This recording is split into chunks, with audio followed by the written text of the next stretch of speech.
Olá pessoal, sejam todos bem-vindos a mais uma aula de Química Quântica, né, que nós estamos aí iniciando esse semestre, né, e em particular, né, hoje nós vamos estudar aí os aspectos históricos, né, que levaram aí ao aparecimento aí da mecânica quântica, né.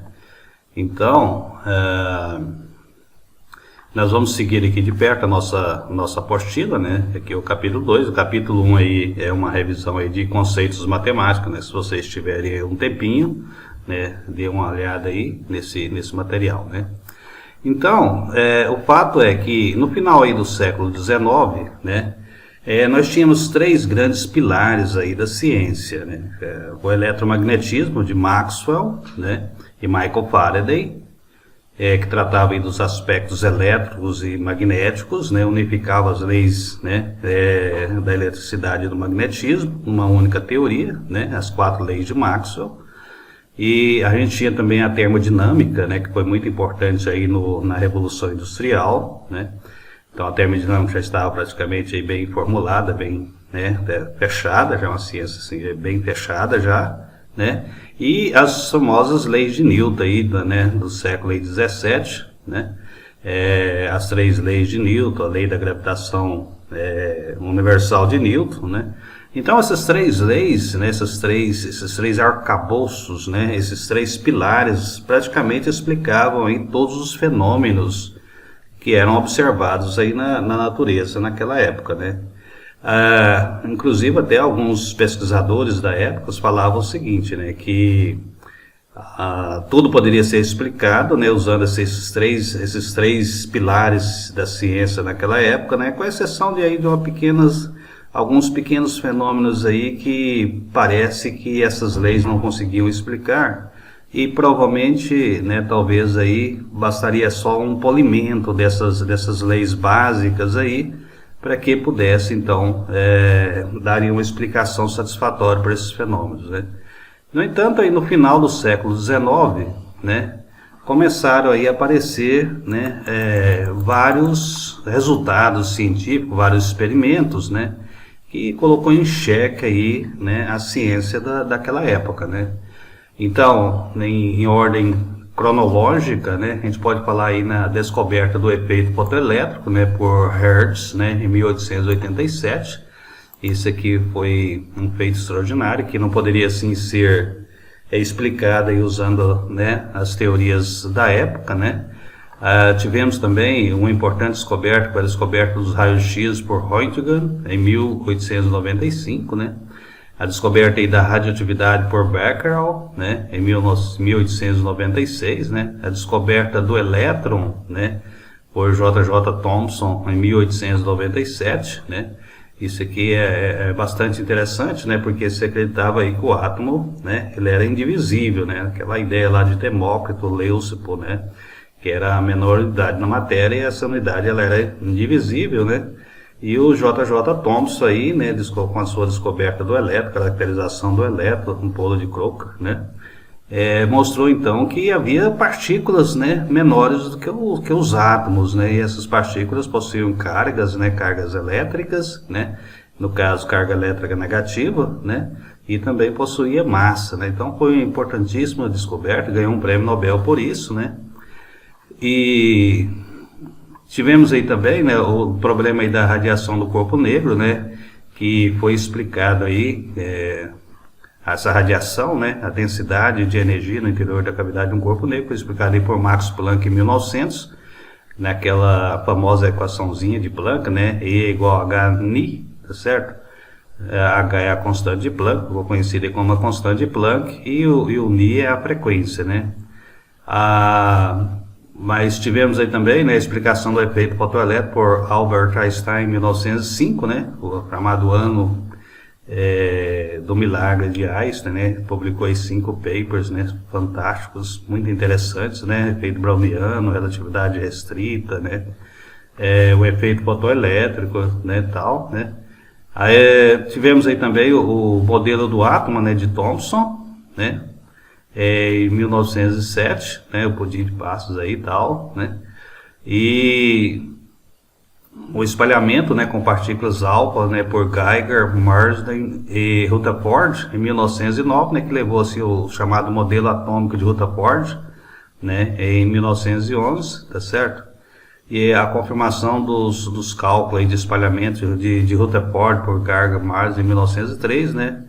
E tivemos aí também, né, no início aí do século XX, né, em 1913, o primeiro modelo atômico aí que justificava o modelo de Rutherford. Não vamos estudar cada uma dessas coisas aí em detalhes, né, não todas, mas a maior parte delas, né, e que vai nos dar então o nascimento aí da mecânica quântica. Eu acho assim, essa parte, né, ela é importante porque ela ajuda assim a dar um pouco mais de racionalidade, né, e aceitabilidade da mecânica quântica, que a mecânica quântica é uma ciência assim, bastante estranha, esquisita, né, mas que funciona de uma forma extraordinária, né. Então isso aí é bem interessante. Bom, então a gente vai estudar assim em detalhe, né, alguma dessas descobertas aí do final do século XIX, início do século XX, né. Mas mais especificamente nós vamos trabalhar, né, com algumas dessas, né, que é a chamada catástrofe do ultravioleta, né, o efeito fotoelétrico e as linhas espectrais do átomo de hidrogênio, né. Tem vários fenômenos, né, que levaram, né, ao desenvolvimento da mecânica quântica, né. Mas especificamente, né, do nosso ponto de vista, como um curso aí inicial, eu acho que esses três fenômenos seriam assim, os mais interessantes e os mais intuitivos para o nascimento aí da mecânica quântica, tá certo? Bom, a gente fala assim mecânica quântica, né, mas quando a mecânica quântica é aplicada ao estudo dos átomos e moléculas, né, nós chamamos aí essa mecânica quântica, nós chamamos aí de química quântica, tá certo? Então nós vamos começar aqui então com o corpo negro, né, que foi um dos primeiros fenômenos aí estudados aí, né, e que certamente deu origem aí, né, a fenômenos que não poderia aí, um resultado experimental que não poderia realmente ser explicado aí, considerando a energia como sendo contínua, né, só seria possível explicar isso aí, né, considerando a energia como sendo, né, discreta. Uma das coisas aí que a ciência não conseguia explicar, em particular o eletromagnetismo de Maxwell, né, e também a termodinâmica, né, é porque assim, quando nós aquecemos digamos, um metal, um objeto, né, esse metal e esse objeto, ao ser aquecido, ele começa a emitir luz, né, mas por que ele emite luz? Como ele emite luz? Por que um metal, ao ser aquecido, emite luz? Todos nós sabemos disso, né, que um metal, quando ele é aquecido, né, ele emite luz, mas como ele emite luz? Então, essa é uma questão aí que não se podia explicar aí até o século XIX, a gente não conseguia ter uma explicação satisfatória, né, para essa emissão de luz aí por um metal. Por exemplo, né, então, se a gente começar a aquecer no metal, né, se aquecermos aí um metal, né, aí em torno aí de 550 graus, né, esse metal, ele apresenta uma coloração, emite luz aí numa cor rubro, né, na parte de rubro aí, tá certo? E à medida que ele vai aquecendo, né, ele vai se transformando aqui em vermelho, né, por exemplo, 770 graus Celsius, né, já está aí um vermelho vivo, e aumentando ainda mais a temperatura, né, ele vai passar aí para uma cor alaranjada, 950 graus aqui, por exemplo, já está com uma cor alaranjada, e continuando, né, aquecendo esse metal, né, ao chegar aí em torno de 1.300 graus, né, esse metal ele já começa então a emitir luz branca, né. Então veja, há uma clara dependência, né, da emissão de radiação luminosa, né, de radiação eletromagnética e a temperatura, né. À medida que nós esfriamos o metal, ele deixa de emitir luz, né, ou vai emitindo aí na faixa do rubro, do vermelho, né. Mas à medida que nós vamos aquecendo esse metal, ele começa a emitir luz, né, cada vez assim, mais na direção aí do branco aí, tá certo? Então, aí no final do século XIX, né, para estudar aí a emissão da radiação por esses metais, né, foi desenhado aí, né, o Kirchhoff, né, mais especificamente, né, Gustav Robert Kirchhoff, né, em torno aí foi definido em 1960, né, essa data aqui está errada, viu, pessoal? 1960. Né, Gustav Robert Kirchhoff, tá certo? Então esse aqui tá errado, viu, pessoal? Esse aqui é 1860, né? Vamos até consertar isso aqui, né? Esse aqui é 1860, tá certo? Então, deixar aqui em destaque, né? Gustav Robert Kirchhoff, né? Que nasceu em 1824, né? E morreu em 1887, tá certo? Ele definiu assim um objeto, né? Um objeto teórico, né? Claro que o corpo negro não existe assim na prática, na realidade, né? Mas ele definiu um objeto teórico, né? Para fazer o estudo aí dessa radiação, né, que ficou conhecida aí como a radiação do corpo negro, né. Eu vou acessar aqui o nosso quadro negro, né, para que nós possamos aí trabalhar, tá certo? Então, o que vem a ser então um corpo negro, né? Então, o corpo negro, né, ele tecnicamente, né, o corpo negro, ele é um objeto, tá certo? Ele é um objeto teórico, né? Como eu já disse, vou desenhar aqui, pode ser que uma bola aqui, né? Eu vou fazer aqui uma bolinha aqui, né? Então, esse aqui não é muito importante. Um objeto aqui desse jeito aqui, tá certo? Qualquer objeto, isso aqui não né? O formato do objeto ele é irrelevante, né? Mas assim, o importante é que esse objeto aqui, né? Vamos chamar de corpo. Ficou conhecido aí com o nome de corpo negro, né? Quem fez isso aí foi o Kirchhoff, né? Em 1860, por aí, né? Então, esse objeto aqui, ele é um objeto seguinte, né? Ele é capaz de emitir todo tipo de radiação. Então, ele é capaz de emitir qualquer comprimento de radiação, tá certo? Quando ele for aquecido, né? O corpo negro, ao ser aquecido, ele emite todo tipo de radiação com vários, né? Com todos os comprimentos de ondas aí, tá certo? Comprimento de ondas longos, né? Comprimento de ondas pequenininhos, né? Aí tá certo, né? Mas também esse objeto ele tem assim uma outra propriedade, que ele é capaz de absorver qualquer comprimento de radiação, né?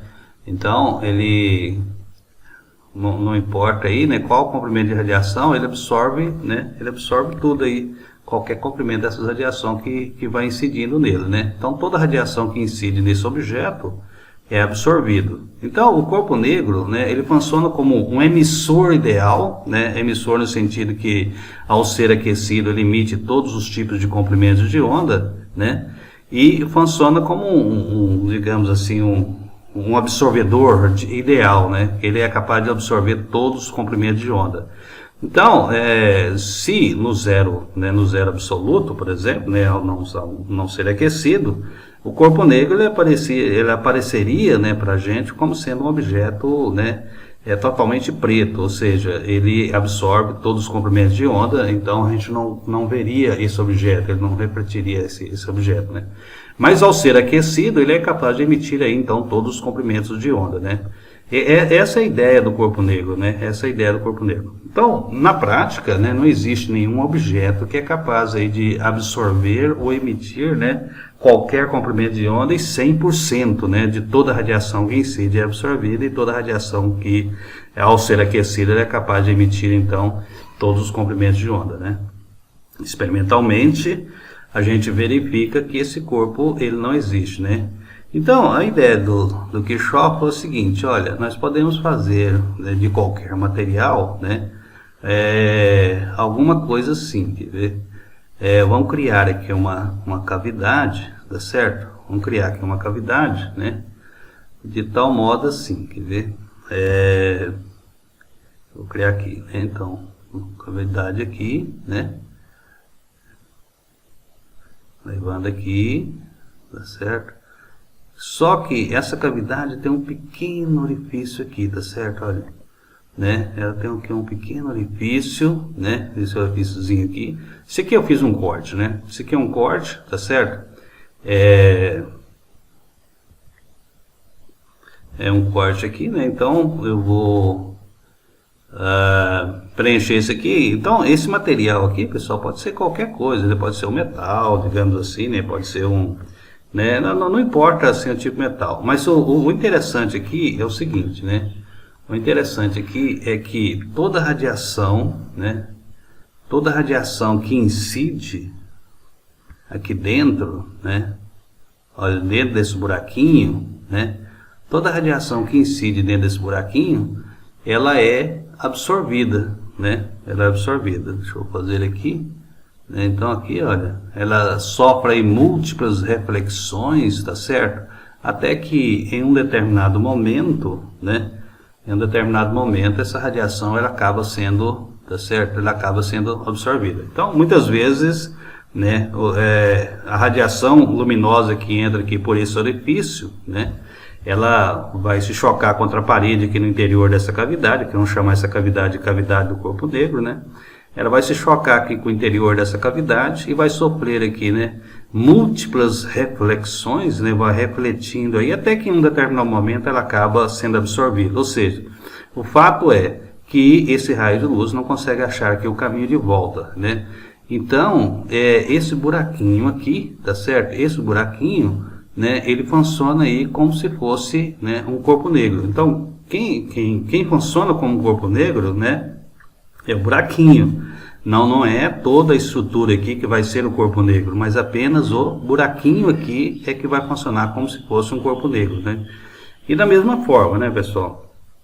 Se nós aquecermos isso aqui, né, esse objeto, né, as paredes, né, desse material, metal, seja lá o que for, né, contém partículas, né, átomos, elétrons, etc., né? Essas partículas possuem cargas elétricas e cargas elétricas oscilantes, né, são aceleradas e desaceleradas, né, são oscilantes, elas emitem radiação, tá certo?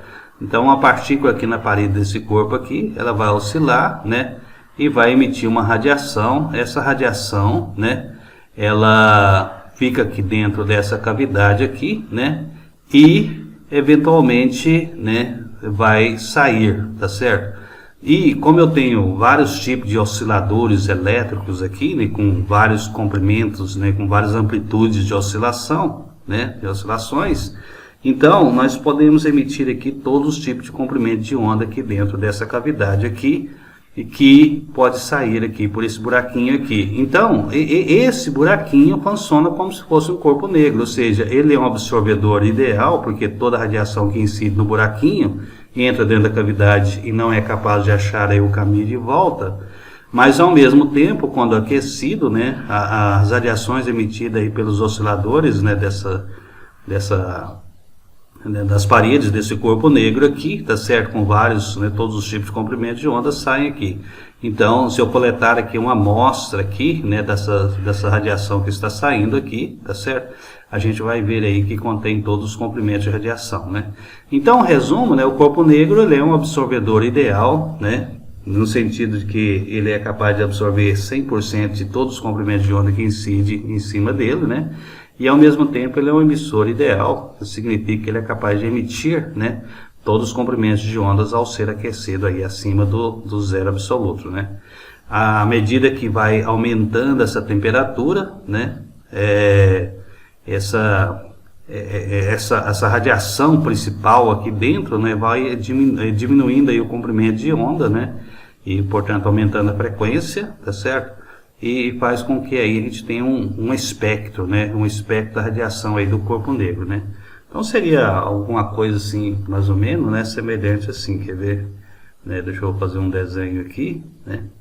Então seria alguma coisa assim, ó, né? Tá certo? O espectro da radiação, né? Então a gente tem aqui, aqui o comprimento de onda, né? Aqui o comprimento de onda. Então, com comprimento de onda zero, não existe nada, né? E aqui eu vou chamar isso aqui de μ, né? Que seria a função de distribuição aí da densidade, né? Dessa radiação aqui, né? Desse espectro aqui, né? Então, a gente tem aqui um comprimento de radiação nessa parte aqui, que é o máximo, né? Que corresponde ao comprimento de onda de maior intensidade que é emitido pelo corpo negro, quando este é aquecido, tá certo? E comprimentos de onda muito longos, né, aí são bastante raros, né, mas tecnicamente que vai para o infinito, né, teoricamente, né, e comprimentos de ondas, né, bem pequenininhos, ou seja, com frequências muito altas, né, também já é bem menor aqui, né. Então, esse é o corpo negro, né, que o Kirchhoff fez aí, então, para, né, para desenhar esse tipo de coisa. Então, o Stefan, né, mais precisamente, né, Joseph Stefan, né, nasceu em 1835, morreu em 1893, era um físico e matemático austro-esloveno, né, e em 1879, né, ele fez medidas experimentais, né, e ele chegou aqui a uma fórmula assim bastante interessante experimentalmente, né, que, tá certo, a densidade, né, a densidade de energia, porque a radiação no interior dessa cavidade, né, possui energia, a radiação tem energia, né, então nós podemos falar numa densidade de energia aqui nesse interior, né, claro que essa densidade de energia, né, é calculada aí por, né, E dividido aí pelo volume, né. Então, experimentalmente ele chegou aí que a densidade de energia, né, ela era, tá certo, diretamente proporcional à quarta potência, né, a quarta potência aí da temperatura, né. Não é exatamente assim a densidade de energia, mas assim a formulazinha dele estava mais assim que a intensidade da energia emitida por um corpo aquecido, né, é diretamente proporcional à quarta potência da temperatura, né. Então, quanto mais você aquece, esse crescimento é a quarta potência, a intensidade da energia luminosa que é emitida, né, aumenta aí com a quarta potência, né.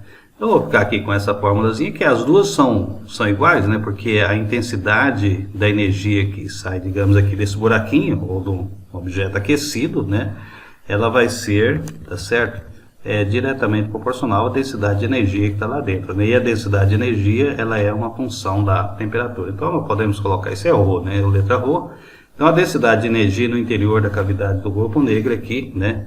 Ela é uma função aí, né, a intensidade que sai aqui desse buraquinho, né, é uma função aí da densidade de energia no interior, e essa densidade de energia é uma função da temperatura, né.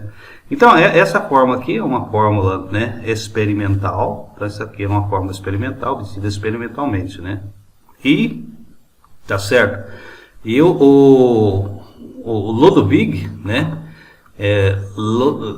Ludwig Eduard Boltzmann, né, 1844, morreu em 1906, né, morreu enforcado, inclusive, tá certo? Ele foi aluno do Stefan, né, ele foi aluno aí do Stefan, né, e ele se propôs, então, né, a fazer aí uma dedução teórica, né, usando aí as leis conhecidas da época, mais especificamente ele usou as leis da termodinâmica para chegar nessa forma experimental aí, que era a forma do Stefan, né, e ficou conhecido, então, depois dessa dedução teórica, né, como a chamada lei de Stefan, né, de Stefan Boltzmann, né. E o que nós vamos fazer aqui agora é exatamente a dedução dessa lei, né, pessoal. Vamos seguir aí os passos do Boltzmann, né, na obtenção dessa lei, tá certo? Então, para fazer isso aí, eu vou começar aqui, quer ver?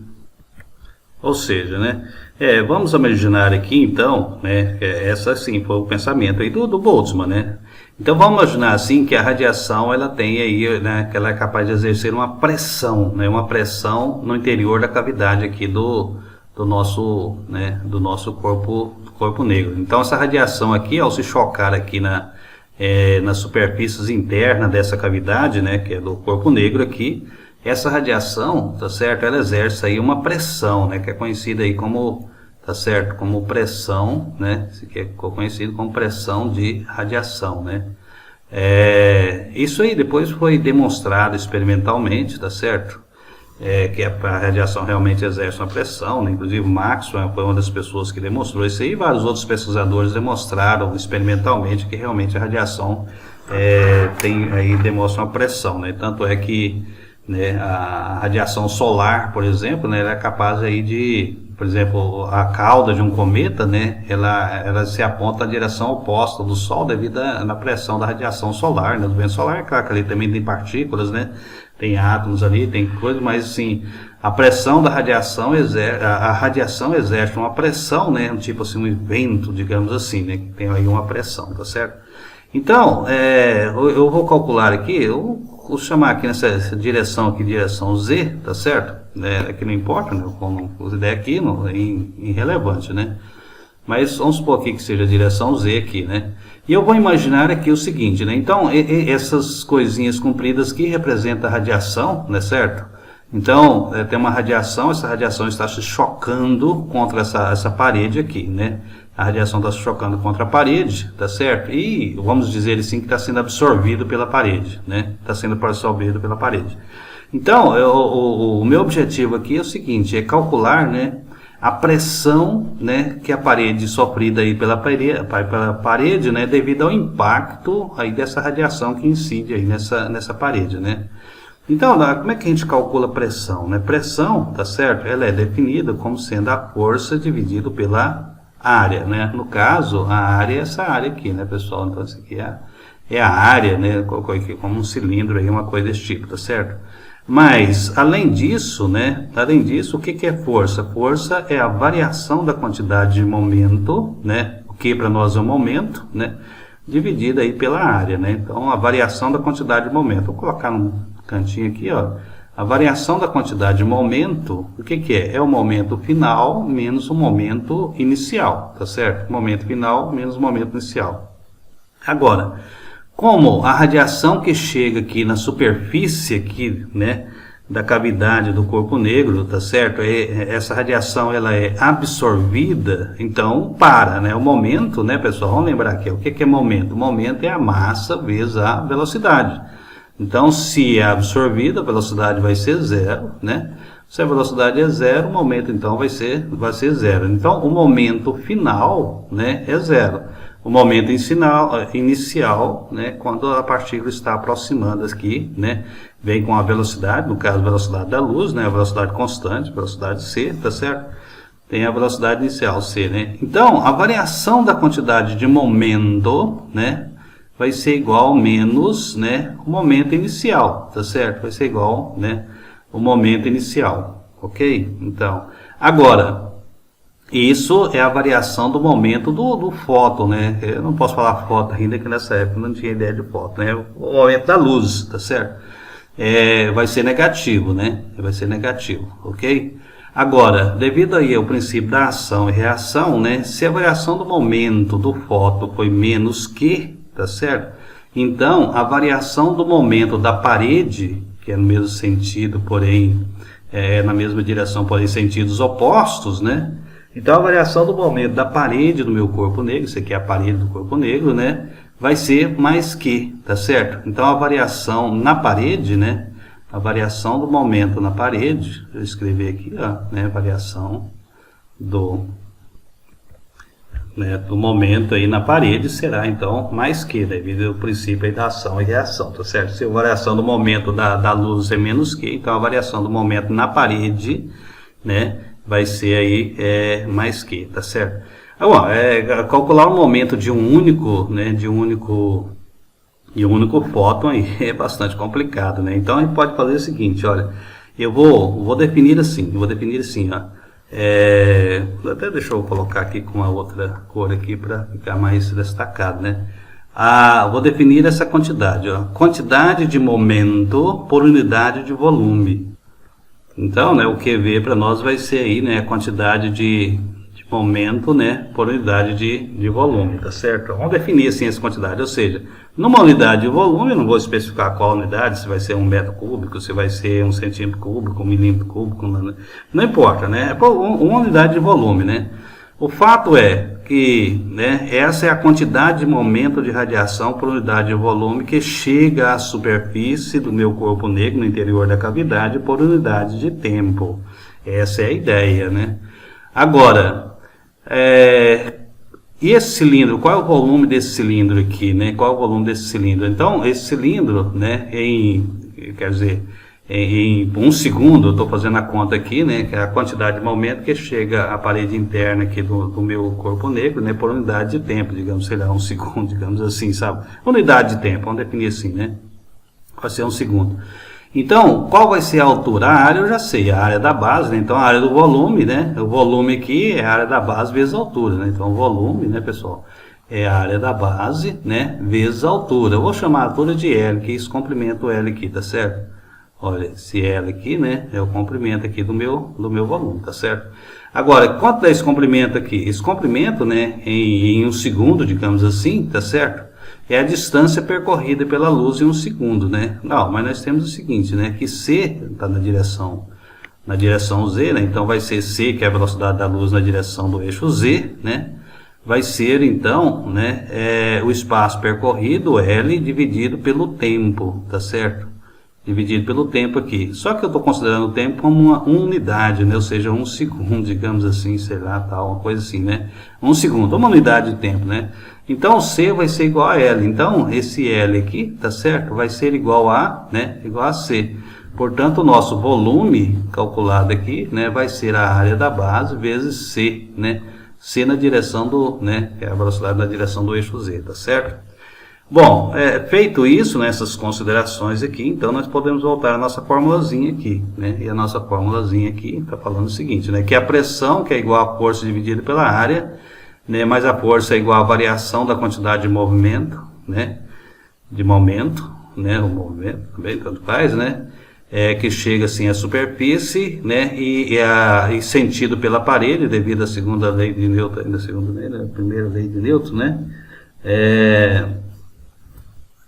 Devido ao princípio da ação e reação, então ele é positivo, né? Então, o que nós vamos ter? A quantidade de movimento total, tá certo? Vou colocar assim, a quantidade de movimento total, né? Quantidade de movimento total, né? Vai ser a quantidade de momento, tá certo? Por unidade de volume vezes o volume, né? Só que o volume, tá certo? O volume, nós já calculamos, né? Quem é o volume? O volume é a área da base vezes aquilo lá, né? Então vai ser a área da base, né? Vai ser a área da base vezes, né? A velocidade C na direção do eixo Z, né? Então essa é a quantidade total de momento que chega à superfície interna da cavidade do meu corpo negro por unidade de tempo, tá certo? Por unidade de tempo. Olha, então o que isso aqui vai ser então, né, pessoal? Então isso aqui vai ser o seguinte, né? Então, no lugar aqui, a variação da quantidade de momento vai ser igual ao momento total, né? Dividido aí pela área aqui, né? Então vai dar o quê? Vai dar QV, né? Vezes a área, vezes a velocidade da luz na direção do eixo Z, dividido pela área, né? A gente pode simplificar isso aqui, né? Pode simplificar isso aqui, tá certo? Voltando lá, né? Então, vai sobrar o que? Vai ser a quantidade de movimento por unidade de volume vezes a velocidade da luz na direção do eixo Z, né? Do eixo Z, ok? Então, vamos continuar aqui, né? Só que o que é o momento, né? O momento, nós já falamos, o momento, né? É igual a massa vezes, né, a velocidade, que no caso é a velocidade da luz, né, que no caso é na direção do eixo Z, tá certo? Esse é o momento, né? Então, por unidade de volume vai ser a massa por unidade de volume, né? Vou colocar simplesmente como M, né? Então aqui vai ficar o quê? Vai ficar o seguinte, olha, a massa, né, no lugar desse momento aqui eu vou colocar a massa vezes velocidade na direção do eixo Z vezes, né, a velocidade na direção do eixo Z, ou seja, né, daqui nós tiramos então, tá certo? Que a pressão, eu acho que eu vou colocar um P maior assim para ficar bem forte aí, a ideia é que aqui é pressão, né? Então a pressão, tá certo? A pressão vai ser a massa vezes, né, CZ ao quadrado, tá certo? Né, CZ ao quadrado. Pois bem, só que, né, nós fizemos isso, né, na direção assim só de uma parede, tá certo? Mas a pressão ela é exercida em todas as direções, tá certo? A luz que está aqui dentro, né, está caminhando em todas as direções. Não existe assim uma direção, digamos assim, preferencial para a emissão aqui dessas radiações, ser essa radiação que fica presa aqui dentro, exercendo uma pressão aí interna, né? Não existe assim né, se fosse tudo numa única direção, seria, digamos assim, uma lanterna, né? Mas não é esse o caso, né? A sua sala aí, ela é iluminada igualmente em todas as direções e tal, né? Então todas as direções são igualmente prováveis, né? Então isso significa o seguinte, olha, né? Eu quero colocar aqui, em vez de uma única direção, uma direção qualquer, né? Então eu vou fazer o seguinte, olha, eu vou desenhar aqui né, um gráfico aqui. Vou mudar a cor, né, vou colocar aqui uma outra cor aqui, tá certo? Aqui eu vou pegar aqui, vamos ver se dá para fazer isso aqui. Tá. Então, aqui, olha, né, seria aqui o vetor velocidade, né? A velocidade tem uma direção, sentido e módulo, tá certo? E eu vou desenhar aqui, né? Eu vou parar o vídeo aqui para fazer o desenho e depois logo em seguida eu vou. Então aqui estamos de volta, né? Aqui é o eixo Z, né? O eixo Y, tá certo? O eixo, né? O eixo X aqui, o eixo X, né? O eixo X aqui, tá certo? Então aqui eu tenho, né? A velocidade da luz na direção do eixo Y, né? Aqui a velocidade da luz na direção do eixo X, tá certo? E aqui a velocidade da luz na direção do eixo Z, né? Uma coisa desse jeito aí, tá certo? Então, eu quero transformar isso aqui, né? Esse Z aqui em C, né? Esse CZ aqui, nessa velocidade da luz na direção do eixo Z, né? Em C. Então, quanto que vale esse cateto aqui, né, pessoal? Quanto que vale esse cateto aqui? Deixa eu firmar ele aqui, né? Vamos colocar aqui, ó. Quanto que vale esse cateto aqui, tá certo? Quanto que vale esse cateto? Bom, esse cateto aqui, pessoal, ele vale o seguinte, né? Observe que aqui, esse aqui é um triângulo retângulo, ó. Esse aqui é um triângulo retângulo, tá certo? Aqui é um triângulo retângulo, né? Esse lado vale CY, esse lado vale CX, né? Então, quanto que vale a hipotenusa, né? O quadrado da hipotenusa, né, é igual, né, o quadrado da hipotenusa é igual à soma do quadrado dos catetos, né? Então, esse aqui vai valer o que? Vai valer a raiz quadrada, né, de cx ao quadrado mais cy ao quadrado, não é isso? Perfeito. Esse aqui vale quanto? Esse aqui é paralelo com esse aqui, então esse aqui vale o cz, né? Então, quanto vale o c, né? O c, né, a velocidade em qualquer direções, né, é a hipotenusa de um triângulo retângulo. Então, esse aqui vai ser igual, né? Esse aqui é o quadrado, vezes o quadrado disso aqui, mais o quadrado da raiz quadrada, vai dar simplesmente o que? Cx ao quadrado, mais cy ao quadrado, né? Mais esse outro cateto aqui, que é exatamente, né, igual a cz, né? Então, esse aqui é cz, tá certo? Cz ao quadrado, né? Como todas elas são igualmente, por todas as direções são igualmente prováveis, né?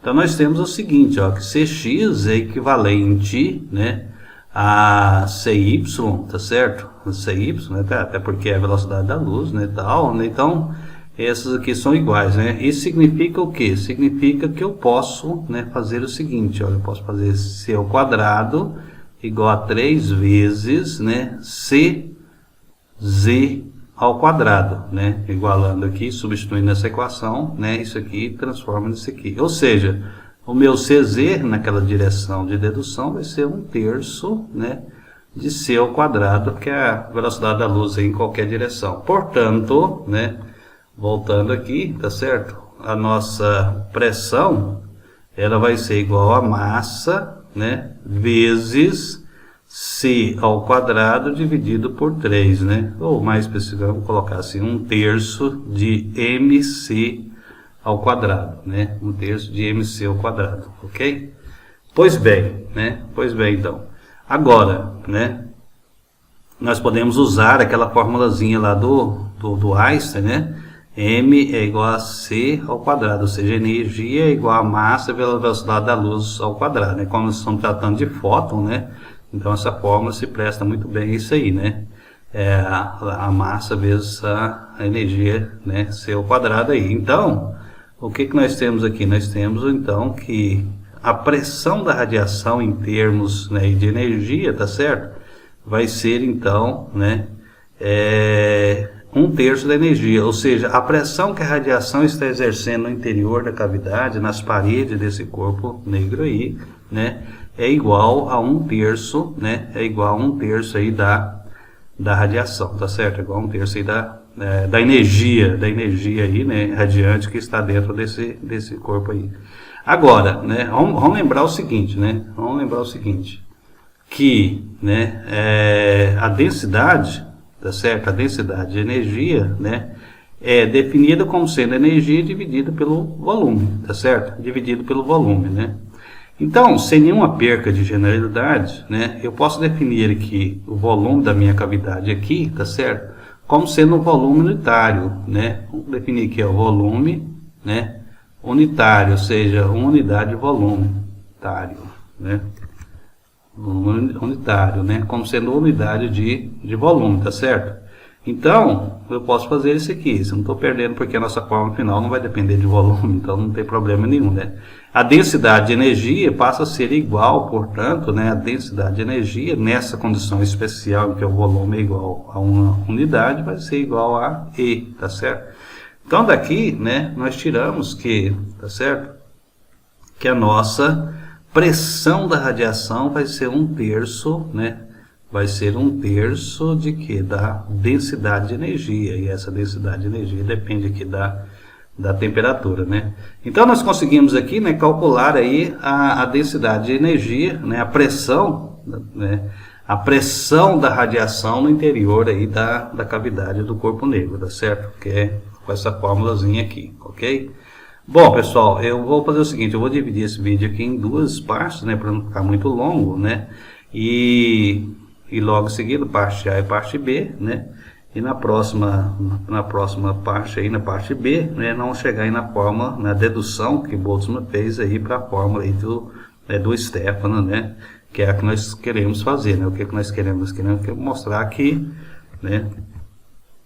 Queremos mostrar que a densidade ela é diretamente proporcional à quarta potência da temperatura, né? Eu vou reservar essa letra aqui, né, para a intensidade emitida aí por um corpo negro, né?